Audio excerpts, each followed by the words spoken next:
Questions में क्या क्या किस किस पैटर्न पे क्वेश्चन आ रहे हैं, सैंपल पेपर में किस तरह क्वेश्चंस है, सब ये आप लोगों को पता चल गया। अब उसको ज्यादा से ज्यादा प्रैक्टिस करके बनाइए, क्योंकि जब तक आप वो कॉपी पे बनाएंगे नहीं तब तक जाके वो आप एग्जाम में नहीं बना के आ सकेंगे। सिर्फ देखने से सोचेंगे कि हाँ चलिए ये देखेंगे यार एग्जाम में बन जाएगा, तो एग्जाम में कुछ भी नहीं बनने वाला है, एक क्वेश्चन भी नहीं बनेगा। अगर आपको सही से बनाना है, अच्छा से, कहीं फंसना नहीं है, तो अभी से प्रैक्टिस, कम से कम एक एक क्वेश्चन को 2-3 बार प्रैक्टिस करना स्टार्ट कर दीजिए।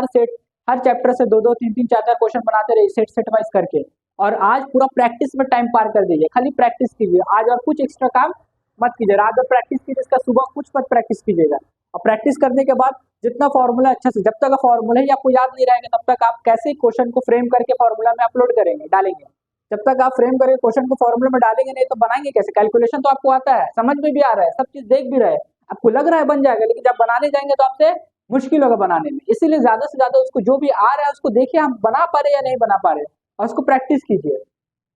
अब जितना भी यूट्यूब और जितना भी देखने का टाइम, तो अब टाइम खत्म हो गया है। अब आप लोगों का टाइम सिर्फ बचा है अपना रिवीजन करने का। आप रिवीजन कीजिए, और रिवीजन करने के बाद एक अच्छा से एग्जाम में अच्छा से समझ समझ के, टाइम बहुत कम रहता है, पहले कोशिश कीजिए कि लॉन्ग आंसर सब जितना है वो सब पहले अटेंड करें सेक्शन डाल के, और फिर उसके बाद ऑब्जेक्टिव में ध्यान दें। क्योंकि अक्सर क्या होता है कि 20 ऑब्जेक्टिव में आदमी 20 ऑब्जेक्टिव जो रहता है उसमें ही 1 आवर टाइम पार कर देता है। बाकी का जो 2 घंटा रहता है, बड़ा बड़ा जो क्वेश्चन रहता है वो सब अच्छा से बनाने के बजाय बनता ही नहीं है, लास्ट में हड़बड़ी की वजह से वो गलत हो जाता है।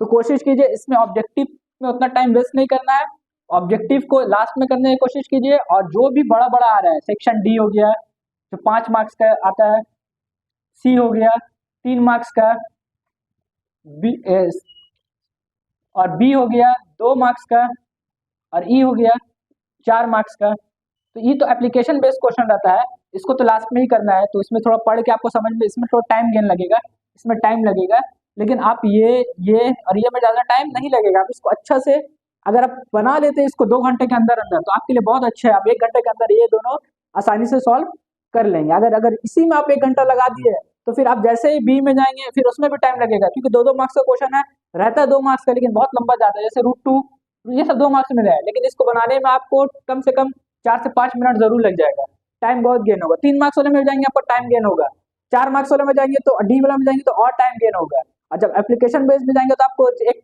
समझ लीजिए पैसेज का तरह क्वेश्चन को पढ़ेंगे, समझेंगे उसको, फिर उसके बाद उसको उसमें रिजल्ट निकाल के फिर उसके बाद बनाएंगे। है रहता है आसान है एप्लीकेशन बेस्ड क्वेश्चन, लेकिन उसमें थोड़ा सा टाइम गेन होता है। तो कोशिश कीजिए पहले लॉन्ग को कर लेने का, जो जो आ रहा है वो, उसके बाद ऑब्जेक्टिव को लास्ट में करना है, और जो एप्लीकेशन बेस्ड क्वेश्चन है उसको लास्ट में करना है, तो आपको एग्जाम बहुत अच्छा तरीके से चले जाएगा। सबसे ज्यादा प्रैक्टिस, ज्यादा से ज्यादा प्रैक्टिस आप कीजिए।